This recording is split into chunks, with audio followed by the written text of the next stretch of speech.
क्या आपको भी ऐसा लगता है कि जीवन में सब कुछ रुक सा गया है, जैसे कोई अनजाना सा डर हमेशा मन में बैठा रहता है, या फिर लाख कोशिशों के बाद भी कर्ज और परेशानियां पीछा नहीं छोड़ रही। जब इंसान हर तरफ से घिर जाता है और अपने भी साथ छोड़ देते हैं, तब केवल एक ही द्वार खुला बचता है, संकट मोचन का द्वार। मंगलवार का दिन उसी रुकी हुई ऊर्जा को फिर से जगाने का दिन है। राधे राधे, जय श्री कृष्ण। स्वागत है आप सभी का एक बार फिर से आपके अपने चैनल कर्म वेदिका पर। आज मैं इस परिवार के लिए एक ऐसा सिद्ध मंत्र लेकर आई हूँ जो आपके भीतर के डर को खत्म कर देगा।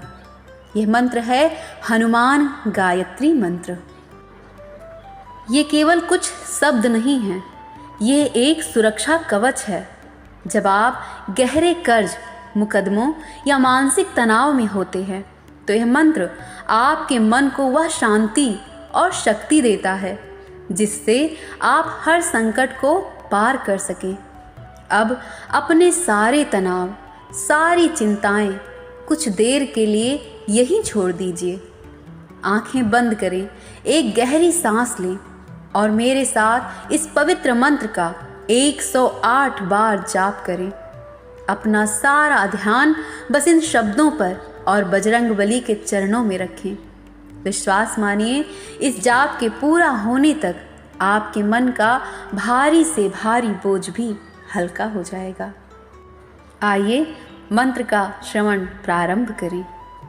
ओम आंजनेयाय विद्महे वायुपुत्राय धीमहि तन्नो हनुमान प्रचोदयात्। ओम आंजनेयाय विद्महे वायुपुत्राय धीमहि तन्नो हनुमान प्रचोदयात्। ओम आंजनेयाय विद्महे वायुपुत्राय धीमहि तन्नो हनुमान प्रचोदयात्। ओम आंजनेयाय विद्महे वायुपुत्राय धीमहि तन्नो हनुमान प्रचोदयात्। ओम आंजनेयाय विद्महे वायुपुत्राय धीमहि तन्नो हनुमान प्रचोदयात्। ओम आंजनेयाय विद्महे वायुपुत्राय धीमहि तन्नो हनुमान प्रचोदयात्। ओम आंजनेयाय विद्महे वायुपुत्राय धीमहि तन्नो हनुमान प्रचोदयात्। ओम आंजनेयाय विद्महे वायुपुत्राय धीमहि तन्नो हनुमान प्रचोदयात्। ओम आंजनेयाय विद्महे वायुपुत्राय धीमहि तन्नो हनुमान प्रचोदयात्। ओम आंजनेयाय विद्महे वायुपुत्राय धीमहि तन्नो हनुमान प्रचोदयात्। ओम आंजनेयाय विद्महे वायुपुत्राय धीमहि तन्नो हनुमान प्रचोदयात्। ओम आंजनेयाय विद्महे वायुपुत्राय धीमहि तन्नो हनुमान प्रचोदयात्। आञ्जनेयाय विद्महे वायुपुत्राय धीमहि तन्नो हनुमान् प्रचोदयात्। ॐ आञ्जनेयाय विद्महे वायुपुत्राय धीमहि तन्नो हनुमान् प्रचोदयात्। ॐ आञ्जनेयाय विद्महे वायुपुत्राय धीमहि तन्नो हनुमान् प्रचोदयात्। ॐ आञ्जनेयाय विद्महे वायुपुत्राय धीमहि तन्नो हनुमान् प्रचोदयात्।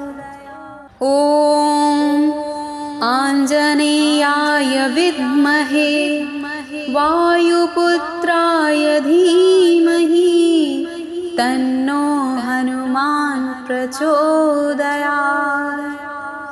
ॐ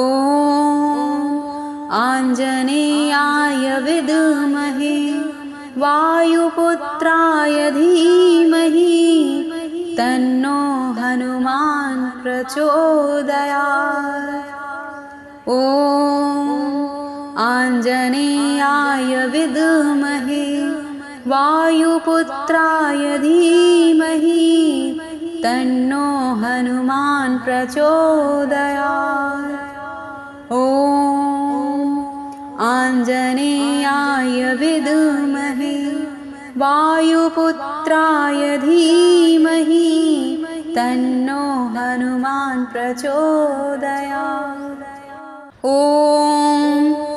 आञ्जनेयाय विद्महे वायुपुत्राय धीमहि तन्नो हनुमान् प्रचोदयात्। ॐ आञ्जनेयाय विद्महे वायुपुत्राय धीमहि तन्नो हनुमान् प्रचोदयात्। ॐ आञ्जनेयाय विद्महे वायुपुत्राय धीमहि तन्नो हनुमान् प्रचोदयात्। ॐ आञ्जनेयाय विद्महे वायुपुत्राय धीमहि तन्नो हनुमान् प्रचोदयात्। ॐ आञ्जनेयाय विद्महे वायुपुत्राय धीमहि तन्नो हनुमान् प्रचोदयात्। ॐ आञ्जनेयाय विद्महे वायुपुत्राय धीमहि तन्नो हनुमान् प्रचोदयात्। ॐ आञ्जनेयाय विद्महे वायुपुत्राय धीमहि तन्नो हनुमान् प्रचोदयात्। ॐ आञ्जनेयाय विद्महे वायुपुत्राय धीमहि तन्नो हनुमान् प्रचोदयात्। ॐ आञ्जनेयाय विद्महे वायुपुत्राय धीमहि तन्नो हनुमान् प्रचोदयात्। ॐ आञ्जनेयाय विद्महे वायुपुत्राय धीमहि तन्नो हनुमान् प्रचोदयात्। ॐ आञ्जनेयाय विद्महे वायुपुत्राय धीमहि तन्नो हनुमान् प्रचोदयात्। ॐ आञ्जनेयाय विद्महे वायुपुत्राय धीमहि तन्नो हनुमान् प्रचोदयात्। ॐ आञ्जनेयाय विद्महे वायुपुत्राय धीमहि तन्नो हनुमान् प्रचोदयात्। ॐ आञ्जनेयाय विद्महे वायुपुत्राय धीमहि तन्नो हनुमान् प्रचोदयात्। ॐ आञ्जनेयाय विद्महे वायुपुत्राय धीमहि तन्नो हनुमान् प्रचोदयात्। ॐ आञ्जनेयाय विद्महे वायुपुत्राय धीमहि तन्नो हनुमान् प्रचोदयात्। ॐ आञ्जनेयाय विद्महे वायुपुत्राय धीमहि तन्नो हनुमान् प्रचोदयात्। ॐ आञ्जनेयाय विद्महे वायुपुत्राय धीमहि तन्नो हनुमान् प्रचोदयात्। ॐ आञ्जनेयाय विद्महे वायुपुत्राय धीमहि तन्नो हनुमान् प्रचोदयात्। ॐ आञ्जनेयाय विद्महे वायुपुत्राय धीमहि तन्नो हनुमान् प्रचोदयात्। ॐ आञ्जनेयाय विद्महे वायुपुत्राय धीमहि तन्नो हनुमान् प्रचोदयात्। ॐ आञ्जनेयाय विद्महे वायुपुत्राय धीमहि तन्नो हनुमान् प्रचोदयात्। ॐ आञ्जनेयाय विद्महे वायुपुत्राय धीमहि तन्नो हनुमान् प्रचोदयात्। ॐ आञ्जनेयाय विद्महे वायुपुत्राय धीमहि तन्नो हनुमान् प्रचोदयात्। ॐ आञ्जनेयाय विद्महे वायुपुत्राय धीमहि तन्नो हनुमान् प्रचोदयात्। ॐ आञ्जनेयाय विद्महे वायुपुत्राय धीमहि तन्नो हनुमान् प्रचोदयात्। ॐ आञ्जनेयाय विद्महे वायुपुत्राय धीमहि तन्नो हनुमान् प्रचोदयात्। ॐ आञ्जनेयाय विद्महे वायुपुत्राय धीमहि तन्नो हनुमान् प्रचोदयात्। ॐ आञ्जनेयाय विद्महे वायुपुत्राय धीमहि तन्नो हनुमान् प्रचोदयात्। ॐ आञ्जनेयाय विद्महे वायुपुत्राय धीमहि तन्नो हनुमान् प्रचोदयात्। ॐ आञ्जनेयाय विद्महे वायुपुत्राय धीमहि तन्नो हनुमान् हनुमान् प्रचोदयात्। ॐ आञ्जनेयाय विद्महे वायुपुत्राय धीमहि तन्नो हनुमान् प्रचोदयात्। ॐ आञ्जनेयाय विद्महे वायुपुत्राय धीमहि तन्नो हनुमान् प्रचोदयात्। ॐ आञ्जनेयाय विद्महे वायुपुत्राय धीमहि तन्नो हनुमान् प्रचोदयात्। ॐ आञ्जनेयाय विद्महे वायुपुत्राय धीमहि तन्नो हनुमान् प्रचोदयात्। ॐ आञ्जनेयाय विद्महे वायुपुत्राय धीमहि तन्नो हनुमान् प्रचोदयात्। ॐ आञ्जनेयाय विद्महे वायुपुत्राय धीमहि तन्नो हनुमान् प्रचोदयात्।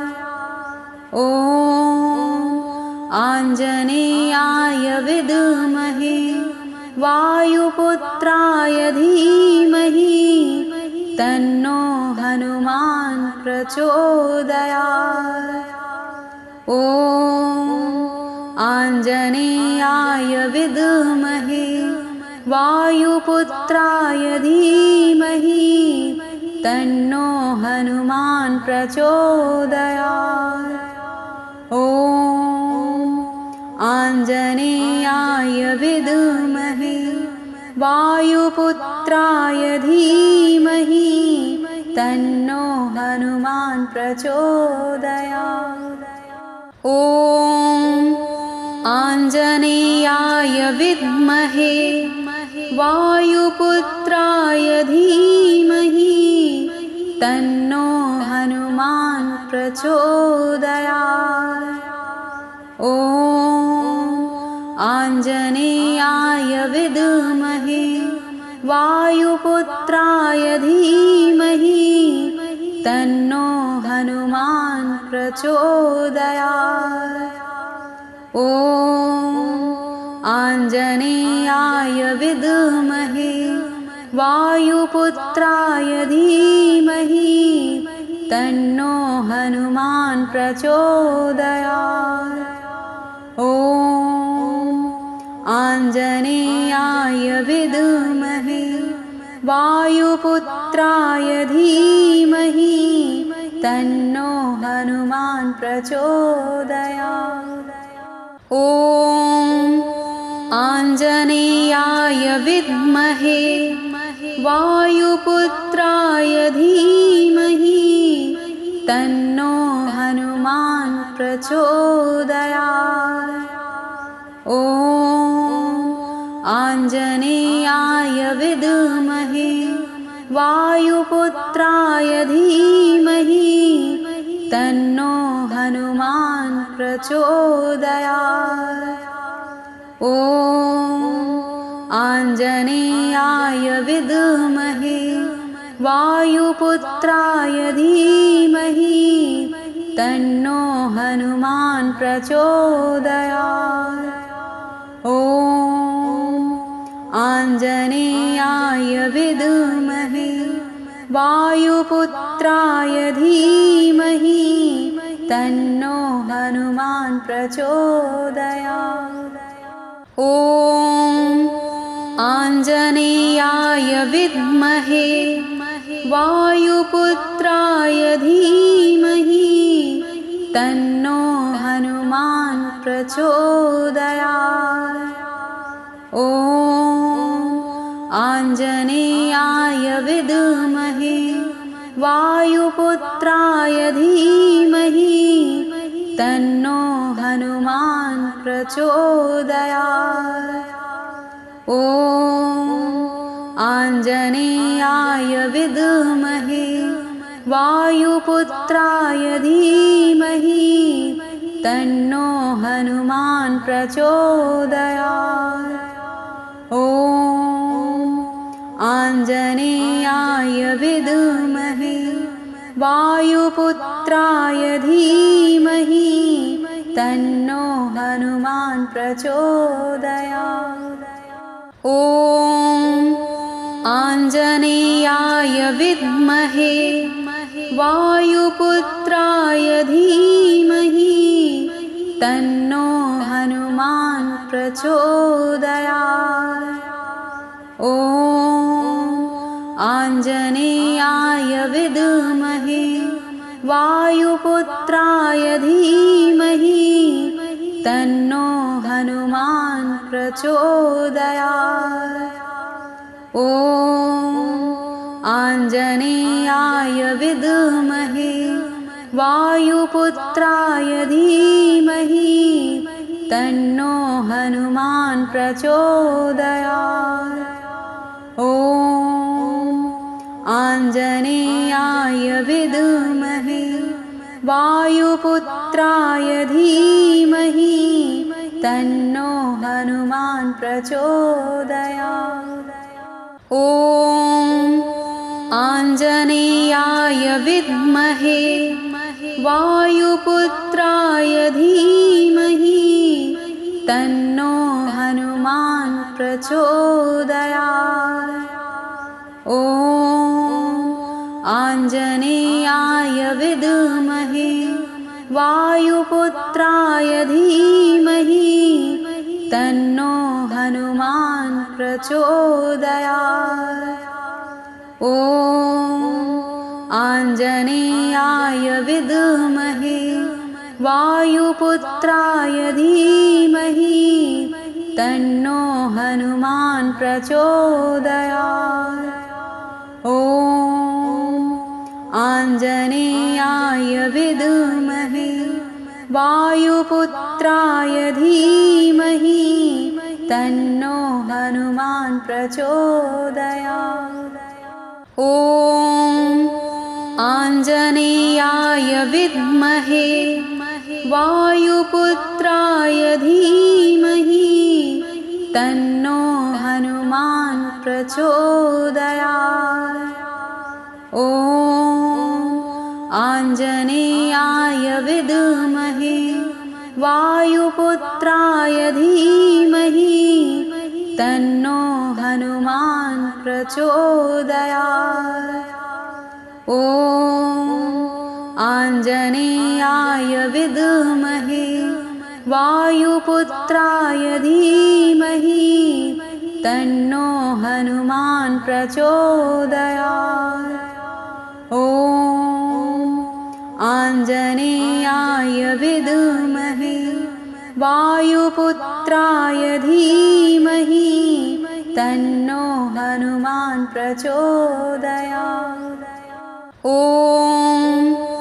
आञ्जनेयाय विद्महे वायुपुत्राय धीमहि तन्नो हनुमान् प्रचोदयात्। ॐ आञ्जनेयाय विद्महे वायुपुत्राय धीमहि तन्नो हनुमान् प्रचोदयात्। ॐ आञ्जनेयाय विद्महे वायुपुत्राय धीमहि तन्नो हनुमान् प्रचोदयात्। ॐ आञ्जनेयाय विद्महे वायुपुत्राय धीमहि तन्नो हनुमान् प्रचोदयात्। ॐ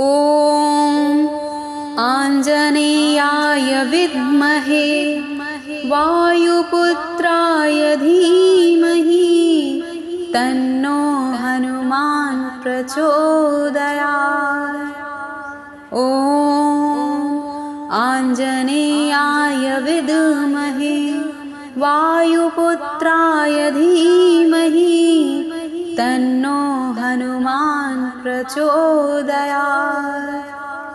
ॐ आञ्जनेयाय विद्महे वायुपुत्राय धीमहि तन्नो हनुमान् प्रचोदयात्। ॐ आञ्जनेयाय विद्महे वायुपुत्राय धीमहि तन्नो हनुमान् प्रचोदयात्। ॐ आञ्जनेयाय विद्महे वायुपुत्राय धीमहि तन्नो हनुमान् प्रचोदयात्। ॐ आञ्जनेयाय विद्महे वायुपुत्राय धीमहि तन्नो हनुमान् प्रचोदयात्। ॐ आञ्जनेयाय विद्महे वायुपुत्राय धीमहि तन्नो हनुमान् प्रचोदयात्। ॐ आञ्जनेयाय विद्महे वायुपुत्राय धीमहि तन्नो हनुमान् प्रचोदयात्। ॐ आञ्जनेयाय विद्महे वायुपुत्राय धीमहि तन्नो हनुमान् प्रचोदयात्। ॐ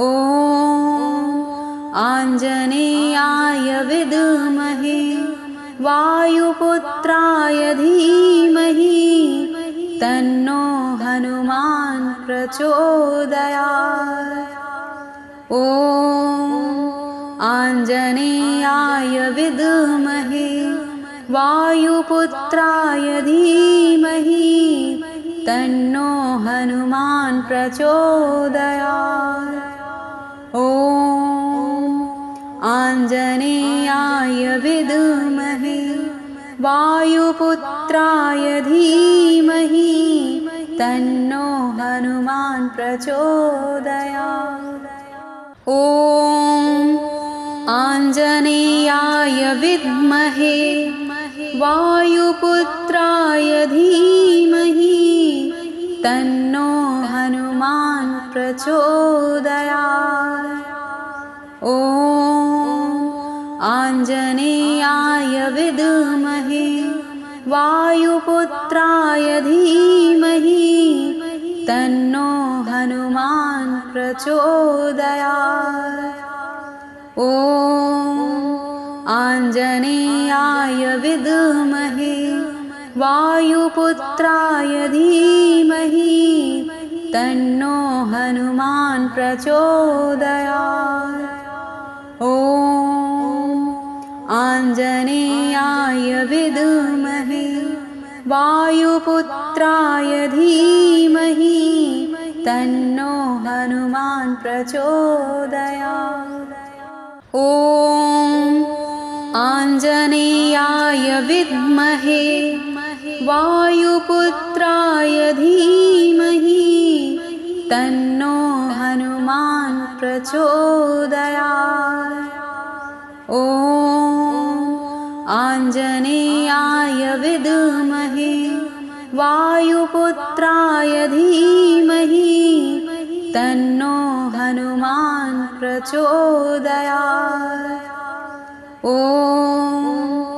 आञ्जनेयाय विद्महे वायुपुत्राय धीमहि तन्नो हनुमान् प्रचोदयात्। ॐ आञ्जनेयाय विद्महे वायुपुत्राय धीमहि तन्नो हनुमान् प्रचोदयात्। बजरंगबली आपके सभी संकट हर लें। कभी कभी हम जीवन में ऐसे चक्रव्यूह में फंस जाते हैं जहां हमें समझ नहीं आता कि आखिर हमारे साथ ही ऐसा क्यों हो रहा है। ज्योतिष शास्त्र में मंगल ग्रह हमारे साहस, हमारे कर्ज और हमारे जीवन के संघर्षों का कारक होता है। जब कुंडली में ग्रहों की स्थिति उलझी हो तो कई बार अनजाने ही हमारे बनते काम बिगड़ जाते हैं और हम गुप्त शत्रुओं या आर्थिक परेशानियों से घिर जाते हैं। अगर आप भी किसी ऐसी ही उलझन में हैं जहां आपको अपनी समस्याओं का कोई सिरा नहीं मिल रहा है, तो आप अपनी कुंडली के माध्यम से मुझसे जुड़ सकते हैं। यह कर्म वेदिका का मंच केवल एक चैनल नहीं है, ये हमारा एक ऐसा परिवार है जहां हम सितारों की भाषा समझकर आपके जीवन के लिए सही मार्ग ढूंढने का प्रयास करते हैं।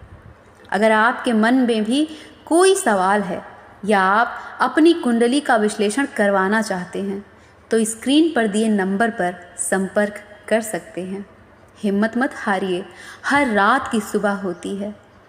इसी के साथ मिलते हैं अगले वीडियो में। तब तक के लिए अपना और अपनों का ख्याल रखिए।